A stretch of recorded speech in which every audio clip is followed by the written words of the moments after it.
going on here with Windsor, CT native and pro football star from the Washington Redskins, Chris Swaggy Baker. How you doing, man? I'm doing good, man. I'm tired right now. I see you tired. How is the training different from, going with Coach K and then coming in, doing physical fitness and everything like that? How is it different from the regular training that you do experience in the league? Those bands will make you dance, man. Them bands is really hard. It only takes 20 minutes and you're pretty much knocked out.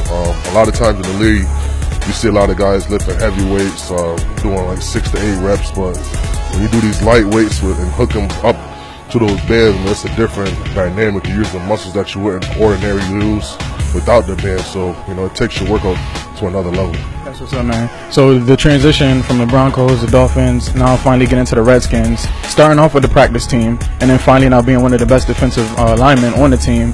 What actually kept you motivated to have patience and everything like that to get to where you are now? I'm always prayed to God, and I always knew that I could be one of the best if I was given an opportunity. So I feel like a lot of times we want things to happen on our time, but you just got to wait on God's time. And the years that I wasn't playing when I really wanted to, I was able to learn from a lot of good veterans and really develop the way I was supposed to. And now, I'm in year 8, but I really only played like 4 years. So, I got a lot of years left in my body. So, it was a wonderful plan by God. Best year of your career. 3, 2, time. Gotta stick to his plan and just continue to work as hard as I can and go out there and perform.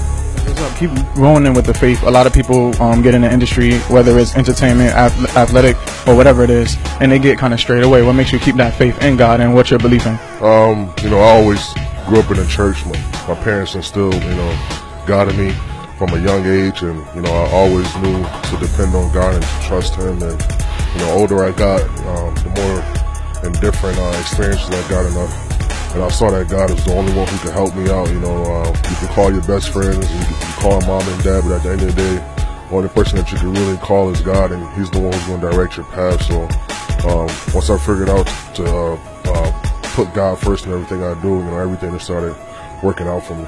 So now through your program, the Chris Baker Foundation, the skills and getting the youth to realize their full potential, how important it is for that. Maybe you may not have had that when you were younger, but definitely today in this day and age, especially what's going on now, it's important for our youth. So what made you strive for that mission? I remember being a young kid at Fox Middle, and Marcus Kemp used to come back with his NBA players, and they used to always come back and talk to us as a youth. And I always remember how big my eyes was when I saw Marcus Kemp. I was like, oh my God, that's Marcus. And everything he said, I always hung on to. So I always told myself, if I ever make it to the NBA or I make it to the NFL, I'll come back and do the same thing.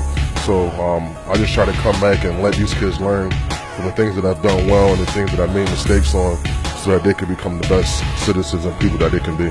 That's amazing. And I'm piggybacking off of that. You was at the Y yesterday. You spoke to the kids. What was that message about? Just what I was talking about. I told them about my experiences at Penn State, my experience through high school, and how I really didn't pay attention to academics and getting good grades. And then I had a Notre Dame coach come. The head coach came because he was recruiting ASAP, and I had played against Weaver, and they got my film, and he wanted to come see what kind of person I was. Forget about the football. He wanted to see what type of character I had, what was my grades like, and that could have been my one and only opportunity. And he came and looked at my transcript, and I had like a 1.9 GPA. So he was like, "Son, you're a hell of a football player, but with these grades, you're not getting into Notre Dame, man." So I'm trying to tell kids that you never know when that one opportunity come. You never know who's watching. And even when I got into the NFL, they called my high school to see what kind of person I was. They didn't care about what kind of football player. They want to know what kind of character you got.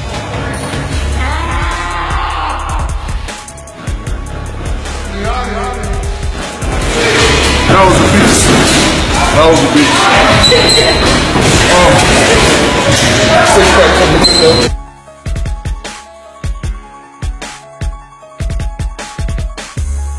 My Spanish-American, African-American brother over here, Tony and Leticia. This is, let me tell you something, 36 years of community service and working with athletes all over the world, different countries. And when you really want to come in and get a sense of home, in a place that may seem like it's away from home, their doors are always open. They're totally about community, and they're totally about the children. I don't brown nose. I'm not on their payroll. But I'm telling you right now, if you're into a good workout, come on down to the Harper Boxing Club.